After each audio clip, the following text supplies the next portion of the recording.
Bonjour et bienvenue Marc Filacci, vous êtes PDG d'Oxatis. Est-ce que vous pouvez vous présenter? Je peux me présenter en effet, donc j'ai un petit peu moins de 50 ans, je suis dans le e-commerce depuis 1997, ce qui fait de moi un dinosaure du e-commerce certainement. J'ai créé en France en 2001, après l'avoir fait aux États-Unis, Oxatis, qui est donc une plateforme d'e-commerce qui regroupe plusieurs milliers de e-commerçants. Aujourd'hui, il se crée en France à peu près un site marchand tous les 40 minutes. Ça se fait un toutes les 2 heures sur la plateforme, c'est-à-dire à peu près 1 sur 3 se crée aujourd'hui chez nous. On est une société implantée à Marseille, on est une cinquantaine de personnes et on diffuse nos services en France, en Espagne, en Italie et en Angleterre. D'accord. Alors, la raison de votre venue, on va parler un petit peu d'intercanalité, de multicanal unifié. Aujourd'hui, le e-commerce est très souvent, et trop souvent, considéré comme le concurrent des magasins. Est-ce que c'est votre ressenti? Alors, c'est absolument pas mon ressenti, mais c'est un ressenti. La raison d'abord, si on analyse comment s'est développé le commerce, on s'aperçoit qu'il a été complètement, le développement a été inverse dans la réalité et dans le monde virtuel. Dans la réalité, vous avez commencé par avoir le petit commerçant, même l'individu qui sur le marché déballait son truc. Après, on est allé vers des commerces, des moyennes surfaces, des grandes surfaces, des super surfaces. Et sur le web, il apparaît exactement l'inverse. D'abord les Amazones, et puis après on a descendu toute la pile pour aller jusqu'au petit. Donc c'est vrai que le cheminement étant différent, à tout instant, tout ce qui change est anxiogène.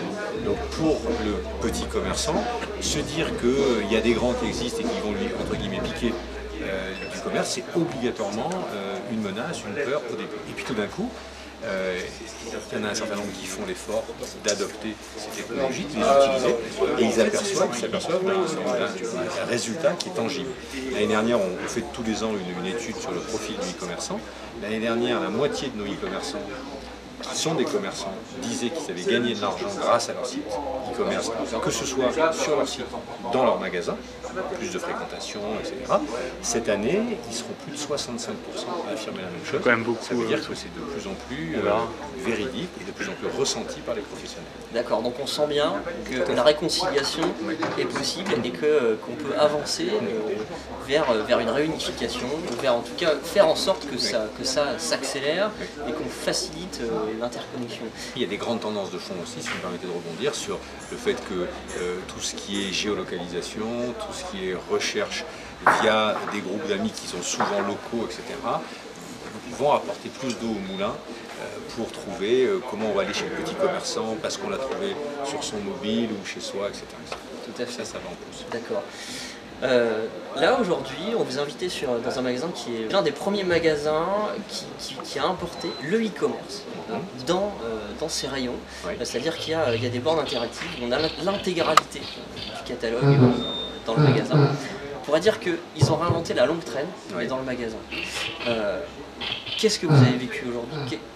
C'est quoi votre ressenti? Mon ressenti, c'est probablement de pouvoir avoir le meilleur d'un ensemble de monde au même endroit.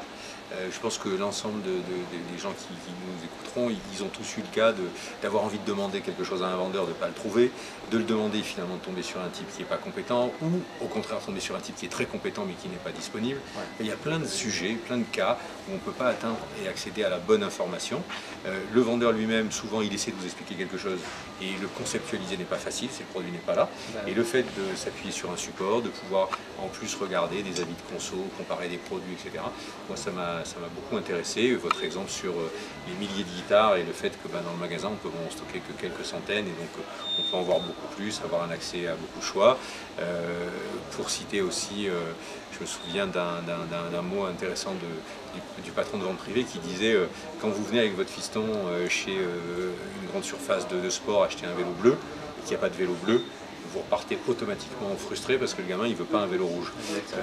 Ici, voilà, vous aurez le moyen de faire sortir votre client avec sa satisfaction, quitte à lui dire il n'était pas là le vélo bleu, mais vous l'aurez après-demain chez vous et vous aurez une petite remise parce qu'on n'a pas été capable de faire 100% du service. Je trouve ça intéressant. Ok, et en tout cas, merci beaucoup. Merci à vous de votre invitation.